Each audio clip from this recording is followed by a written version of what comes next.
Welcome to Something to Wrestle With. Something to Wrestle With. Bruce Prichard. Well, you know.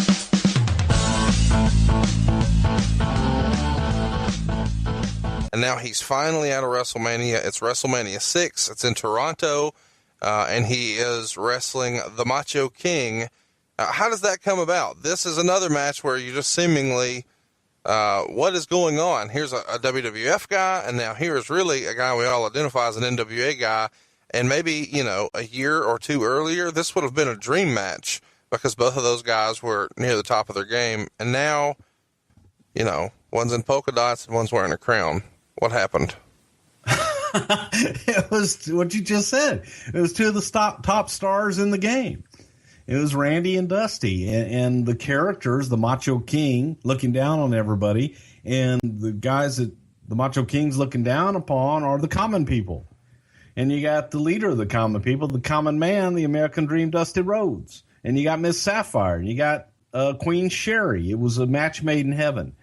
And it was, I'll tell you a great story because I had been out with them during the summer, and it was a mixed tag team match with the Macho King and Queen Sherry against Dusty and Sapphire. In Dusty and Sapphire's corner was Miss Elizabeth. In Savage's corner was Brother Love. Oh, wow. So we did these matches all around the horn, and it was, without a doubt, some of the most fun I have ever had in the business. Because Dusty and I would travel together a lot during that time. I either traveled with Randy and Liz, or I traveled with Dusty. And, oh, my God, we just had a blast together, just up and down the roads and having a lot of fun.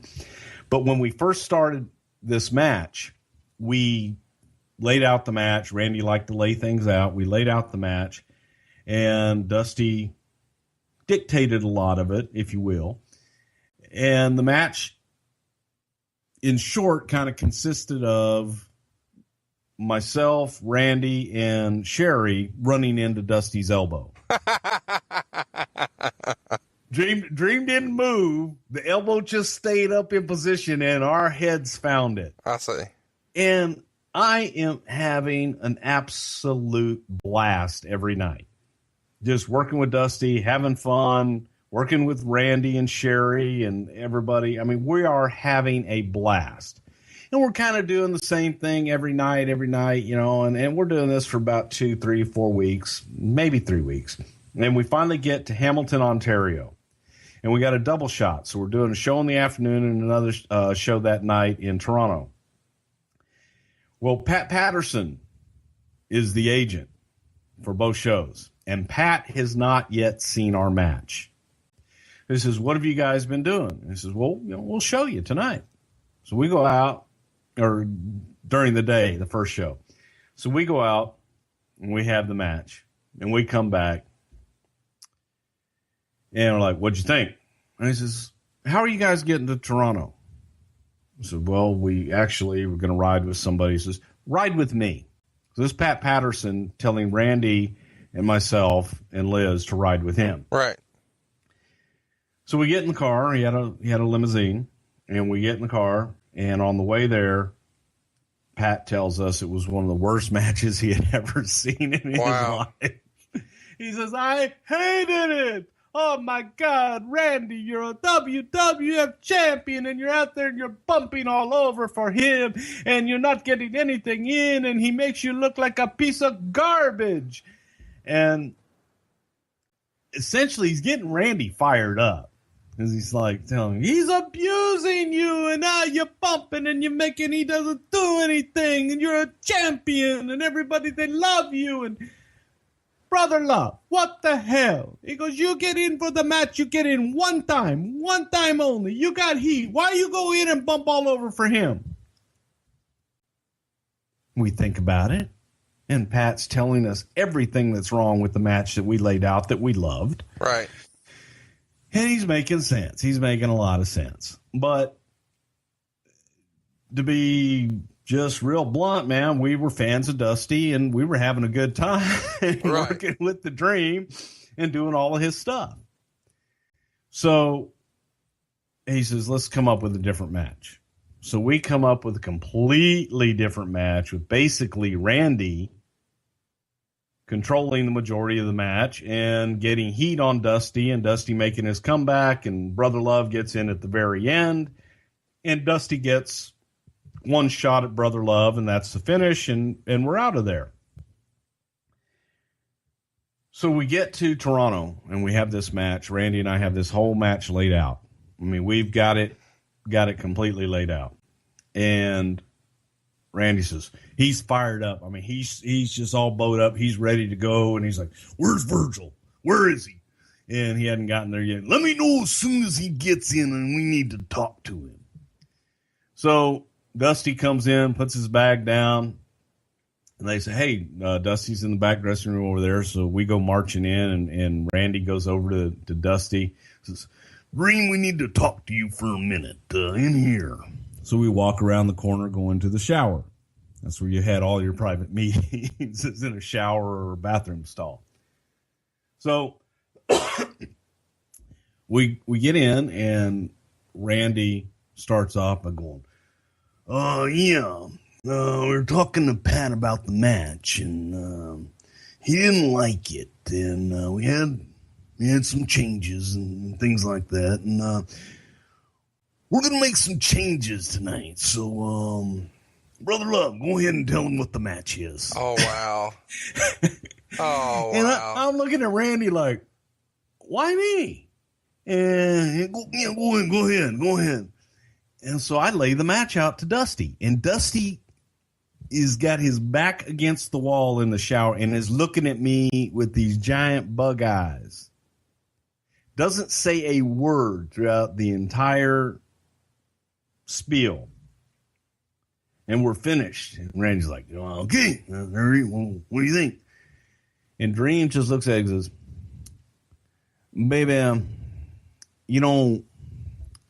this is kind of like somebody going in and grabbing Babe Ruth and pulling him in the shower and telling him how to hit the ball, if you will. And there's silence, and Randy says, well, babe, that's what we're doing tonight. See you in the ring. And it was just classic Dusty, and we went out, we tore it up. But, brother, yeah, okay, babe. And from that point on, he was babe to us. And that's amazing. Every night we would go out and go, hey, babe, this is what we're doing. Baby. But that was just typical Dusty. So you mentioned a minute ago, Sapphire. I'm really struggling with this. How is this not a rib? Sapphire as a valet? First of all, who is she? Where do y'all find her? Whose idea was it? And then what was Dusty's reaction? It's a lot of questions. I got a question for you first. Okay. Why do you think Sapphire is a rib? Okay. The valets in wrestling at the time are Missy Hyatt, Miss Elizabeth. Is there another one? Okay, well, let's take a Missy Hyatt. I don't know if she was active at the time, but she may have been with Eddie Gilbert at the time. Look at Eddie Gilbert. Look at Missy Hyatt. Look at Miss Elizabeth. Look at Randy Savage. So are you telling me that when you compare those and you're looking at a female counterpart to the male counterpart, the common man would have a common woman by his side? He wouldn't have some beautiful stripper-esque gorgeous girl by his side. He'd have a common woman. He'd have a common lady by his side. So are you going to suggest that Sapphire was not a rib? Absolutely not. Sapphire was there to enhance Dusty and the American Dream and the common man. That wasn't a rib. Again, I keep going to the same point. We didn't do things for a rib, and especially invest that much money on something and a character. Oh, let's just have fun with him. No, it was there to enhance that character and make him more relatable. Was there any thought put into her being black? Was that strategic? Well, it was, I don't know that it necessarily was, we need a black woman. No, we needed a common woman. And Juanita, who was Sapphire, was a former lady wrestler from Kansas City that had, she had wrestled around the circuit as Princess something or other. But Terry Garvin knew of a woman, and when we started talking about we need a common woman, and he says, I've got just the person, and it would help if she had taken bumps before and different things like that. But we didn't want a striking beauty, if you will, not to say that Sapphire wasn't beautiful in her own way, but we were looking for just a common woman, and she fit that bill. Who suggested her? Who suggested the character Sapphire? Sapphire specifically. Who said, hey, I know a lady? That was Terry Garvin. Okay. Who came up with her, yeah. Who found her. Who in the meeting said, we need a common woman? That was Vince. Okay. Yeah. All right, so now here's the big one. What did Dusty think about working with her? I don't know that Dream was necessarily thrilled with working with Sapphire. I don't think that he felt he needed any enhancement. So I think Dusty kind of looked at her as a handicap versus an enhancement. So I don't know why my brain automatically went there, but when you said the word enhancement, a lot of people online refer to that era of the WWF as the steroid era.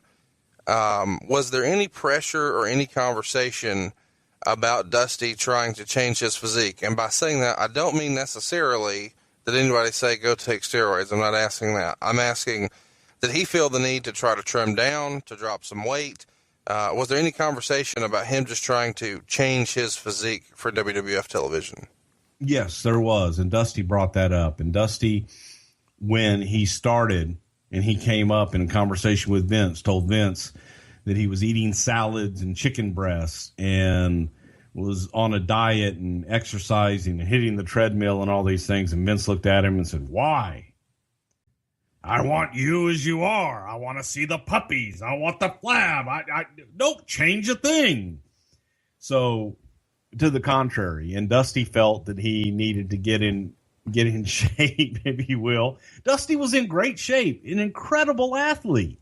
This was a big guy. Right. But he could move for a big guy. And, I laugh when people would say, oh my God, look at that sloppy son of a bitch. How can that be an athlete?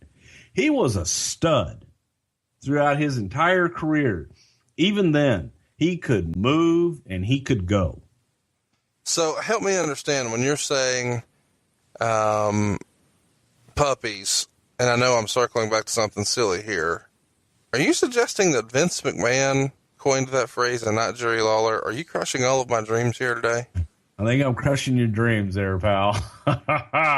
Yes. So Vince McMahon. That's a Vince term, puppies. Okay. I don't think that, well, I didn't know that. Maybe the whole internet knew that and I didn't. But, so, the music is iconic. The Dusty Rhodes theme song. Is that something that you guys just had in the can for somebody at some point, or was that specific for Dusty Rhodes as far as the beat and all that? Obviously 100%, the lyrics. 100% specific for Dusty Rhodes, written and performed by Jimmy Hart. Wow. And that was for Dusty, and Jimmy wrote it, and with his partner, I think his partner's name was Jimmy McGuire, and they knocked it out of the park. Jimmy Hart also did Big Boss Man too. Two iconic themes for sure. Yeah. So it was without a doubt, definitely for Dusty Rhodes. So then as we continue to talk about the pay-per-views, Macho would work again with Dusty at SummerSlam. But then Survivor Series 1990, Dusty Rhodes is on the babyface team, and there is a debut heel character on the opposite side of the ring, and it's Kane the Undertaker. And then that was pretty much the beginning of the end for Dusty. Kind of tell us your memories about, Mean Mark Callis then debuting at that Survivor Series and Dusty's involvement in that match, because they would have certainly crossed paths in the past. Did anybody have any sort of issue with putting over this new guy so strong? And then kind of what was the exodus for Dusty from the WWF? I remember that obviously.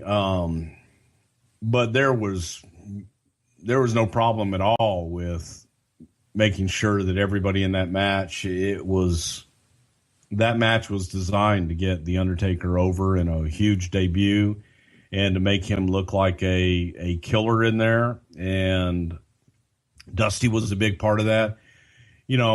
It may have been the fact that I just whipped Dusty's ass so bad on the outside of the ring that night that he had to leave in shame, having Brother Love have him whoop his ass on the outside of the ring. That maybe that's why he had to stick his tail between his legs and leave. But no, actually, when Dusty left, Dusty had an opportunity to go back to Atlanta in a booking position. And he went to Vince and says, hey, they got a shake up down here. And I've been offered my old job back. And Vince wouldn't stand in his way.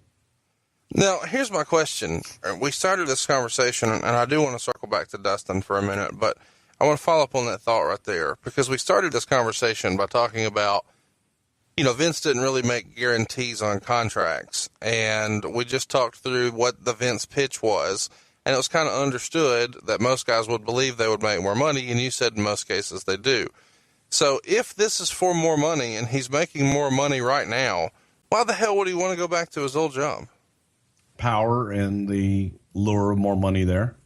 So he felt like the booking position there would pay more than a performer with dolls and magazines and everything else. Right. Okay. Because he was in charge and he was also working and in a position to put himself in a top position and be a part of everything. Which he didn't do when he went back, by the way. He went back as a booker, but no, I don't think he didn't book himself into anything. He didn't book himself into that, no. So the last, sort of time we'll see him on WWF TV for a long time is the Royal Rumble 1991, right around that early 1991 period, and he's tagging with Dusty Rhodes. Is there any sort of irony in the fact that they are wrestling Ted DiBiase and Virgil on his way out? That it's Virgil versus Virgil? Is there any real thought put into that? Because that, too, to me, seems like a rib. That Virgil Runnels' last pay-per-view match is against a character, manservant, that was also named Virgil after him. Absolutely not, because we had done the program with DiBiase and brought Dustin in, and it was just conclusion to that program. How does that come about? Does Dusty recommend Dustin coming to New York, or does Vince ask about him? No, Dusty recommended him. He was in Kansas City at the time, and we were coming through there, and we actually put him on some of the house shows that we had, and Dustin did a hell of a job. So we brought him in and did a little something with him at the time. Why was there not a play to try to keep him or do something bigger with him, and just instead of just letting him go back with his dad? Because Dusty wanted him back. Okay. Dusty wanted him to come with him, and out of respect to Dusty. That's the other thing that people don't always realize with Vince McMahon is, I know there's times that he's maybe gone back on his word with some people, but for the most part, if he gives you his word that he's going to do something, he'll do it. And he's fair. And he really doesn't do things out of malice. Right. There's exceptions to that rule, obviously. But Dusty had an opportunity to go back, and it's what he was going to be happy doing, having the booking position in Atlanta. And Vince was like, if you're going to be happier there, I don't want somebody here that's going to be unhappy. Right. And if your son feels more comfortable being there, working with you, and you want him, I'm not going to stand in his way either. So those are things that he's done a lot of times over the years that people don't realize, and they wonder, well, that doesn't make any sense. It did, because for the right business reasons of having a happy camper or an unhappy camper, go ahead and, if you got an unhappy camper, get him out of camp. Yeah, that makes sense. So let's talk about some fun stuff. Let's kind of rapid fire some of these. I'm sure you've got some fun stories here. True or false? Dusty Rhodes in the locker room, cowboy boots, and not much else. Yeah, pretty much. Or a T-shirt. But no pants. No pants. No. First thing Dream did when he got into a locker room was drop his drawers.